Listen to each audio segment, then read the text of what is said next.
Welcome back to the deep dive. You've handed us a fascinating set of sources today that, they really force a direct confrontation between two massive forces. They really do. On one hand, you have the political, very quantifiable cost when people choose earthly authority. And on the other, you have the personal, immediate authority of divine restoration. That's a perfect framing. Our sources today pull from some ancient texts. We're looking at 1 Samuel 8, Mark 2, and Psalm 145. And when you place them side by side, you get this really stark, compelling contrast. It's quite a contrast. Yeah, we're moving from a detailed, almost itemized warning about the burdens of self-rule to this unbelievable display of authority that's based purely on faith. So our mission today is really to unpack the consequences of rejection versus acceptance. Yeah. What happens when people essentially tell the ultimate power, thanks, but we prefer a system we can see and control. And then on the flip side, what happens when that ultimate power is revealed in the most intimate and frankly surprising way possible? We're going to spend a good bit of time analyzing that cost breakdown in 1 Samuel.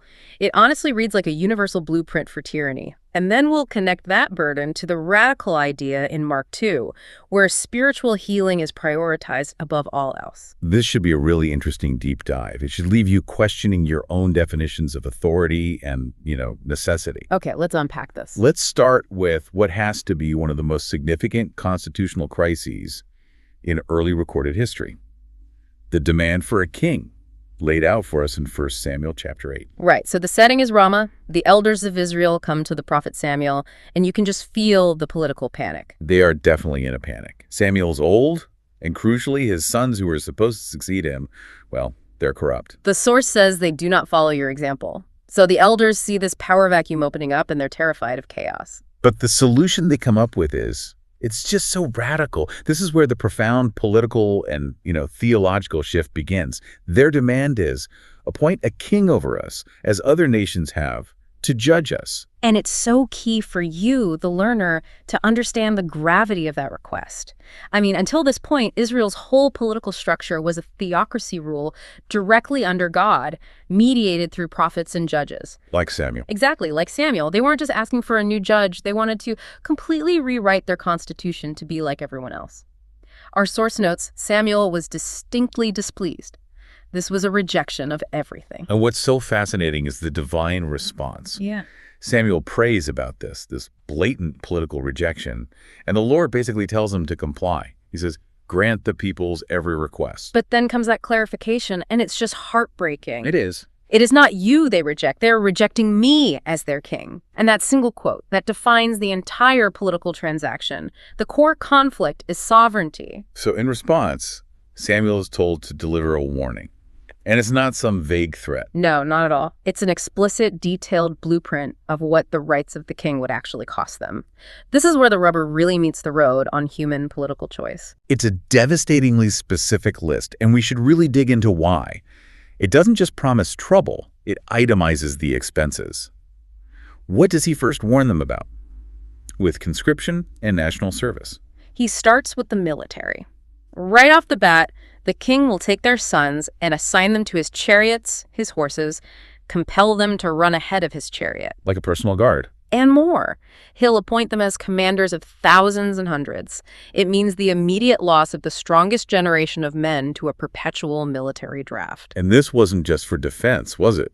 Their labor would be completely co-opted for the royal economy. Absolutely. The forced labor just continues. Other sons would be set to plowing the king's fields, harvesting his crops, and making his weapons and chariot equipment. So the total redirection of national productivity. You're no longer working for your family's future. You're working for the king's. Precisely. And I think we sometimes forget how personal these ancient political warnings were. This wasn't just abstract national policy. It hits the family. It certainly did. He gets specific about the daughters, too. He does. They won't just be doing labor in the fields. The source says they will be used as ointment makers, as cooks, and as bakers. It's a complete integration of family labor, domestic skills, and all, right into the royal household. So if you're a parent hearing this warning, you're suddenly realizing that your children are no longer really yours. They belong to the crown. It's a staggering concept. And then you have the property seizure. It's like the ancient equivalent of eminent domain, but with zero compensation. Exactly. The king will take the best fields, the best vineyards, the best olive groves, and just give them to his officials. He isn't just taxing the yield, he's seizing the capital assets themselves. And on top of losing your best land, you're still facing a crippling tax rate on whatever you have left. Yes, then the taxation begins. He will tithe their crops and vineyards and give that revenue to his eunuchs and his slaves. So, a 10% tax taken by people who are also considered the king's property, not civil servants. So we've covered sons, daughters, crops, land, what's left, livestock, servants. Yep, he gets to those too. He will take their male and female servants, their best oxen, and their asses for his work, and he will tithe the flocks. Everything of value is on the table. And the final warning, the culmination of this whole political cost, Is that the people, yourselves, will become his slaves. that is the ultimate consequence. They start by asking for a king so they could be like other nations, and they end up losing their freedom entirely, a total devolution of sovereignty. But here's the critical part. Despite this absolutely devastating itemized list of what this will cost them, they still refuse to listen. They do. Their motivation was, all about perceived security and just fitting in. They insist, not so. There must be a king over us to rule us and to lead us in warfare and fight our battles. They were willing to pay the price of slavery for the promise of military protection. And the Lord's final, powerful act in this whole drama is simply to acknowledge their choice, grant their request, and appoint a king to rule them. It's a stunning example of allowing a people the sovereignty to choose.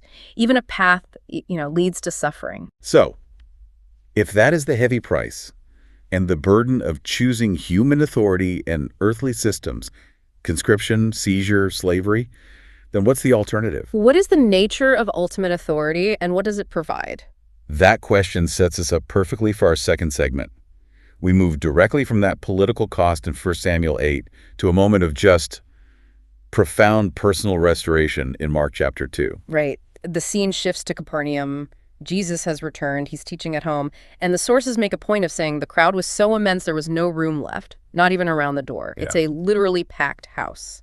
And that detail is so crucial because it just ramps up the drama for the four men carrying their paralyzed friend. I mean, think about the physical absurdity of that situation. You've got 4 grown men carrying a mat, and they can't even get through the front gate. Their solution is just so radical, it's almost comical. If the stakes weren't so high, it can't get near Jesus, so they opened up the roof above him. Which means physical labor, property damage, dust and debris falling on everyone, all just to lower their friend down to the floor. That specific, difficult, persevering action, that's the faith our reflection source points to. And what caught my eye in the text here was Jesus' reaction. He didn't focus on the paralytic. He saw their faith, the collective faith of the friends. And he doesn't immediately heal the physical problem. No, he doesn't. Instead, he says to the paralytic, "Child, your sins are forgiven." And this is the critical moment. This is what defines the theological priority. Jesus addresses the invisible, the spiritual need, first. In a world that's obsessed with visible results, this is completely counterintuitive. Right. Why not just say, "Get up and walk"?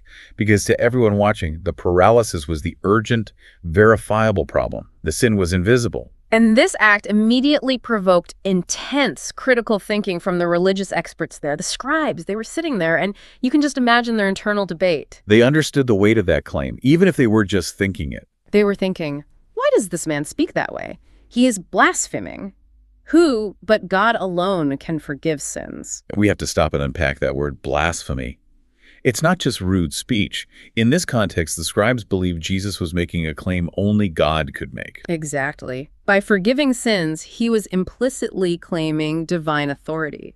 If he wasn't God, then he was committing the highest possible religious crime. They were questioning his sovereignty. And Jesus, knowing their thoughts immediately, just challenges their entire logical framework. He really does. He forces them to confront the nature of proof, of verification. He asks them which claim is easier to make. Right, he asks. Which is easier, to say to the paralytic, "Your sins are forgiven," or to say, "Rise, pick up your mat and walk"? Think about the genius of that question for a second. Saying your sins are forgiven is easy. There's no way to check the results. It's an invisible transaction. That's saying, "Rise, pick up your mat and walk." That is immediately verifiable. If the paralytic doesn't move, Jesus is exposed as a fraud right there in front of everyone. So the physical healing becomes the ultimate proof point.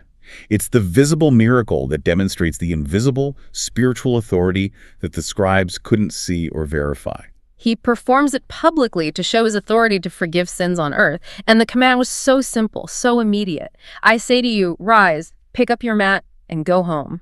And the restoration was total. The man rose, picked up his mat, and just walked out in the sight of everyone. It's a perfect illustration of that line from Psalm 145.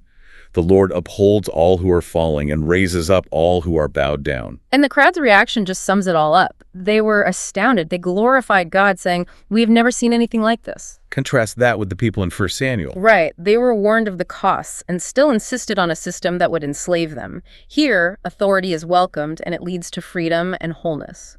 So when we look at these two arcs together, what does it all mean? In 1 Samuel, the people rejected divine authority for an earthly imitation, and it led to a precise, heavy political cost. Taxation, conscription, slavery, they chose the burden. But in Mark 2, authority is accepted through this act of radical faith, and it leads immediately to forgiveness, spiritual healing, and then public, physical restoration. They chose the gift. The Alleluia verse reminds us that a great prophet has arisen in our midst, and God has visited his people. And that really defines the difference between the burdensome human king Samuel warned about and the liberating authority we see in Capernaum. These sources consistently bring us back to the power of faith and perseverance as the mechanism for transformation.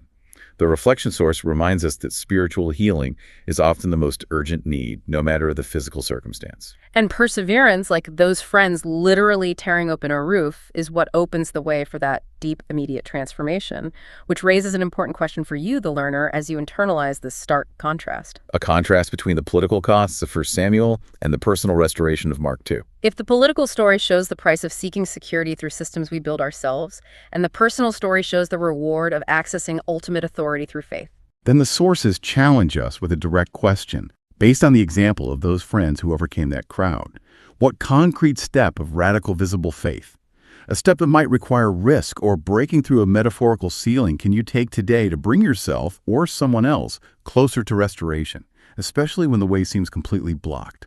Think about that breakthrough moment.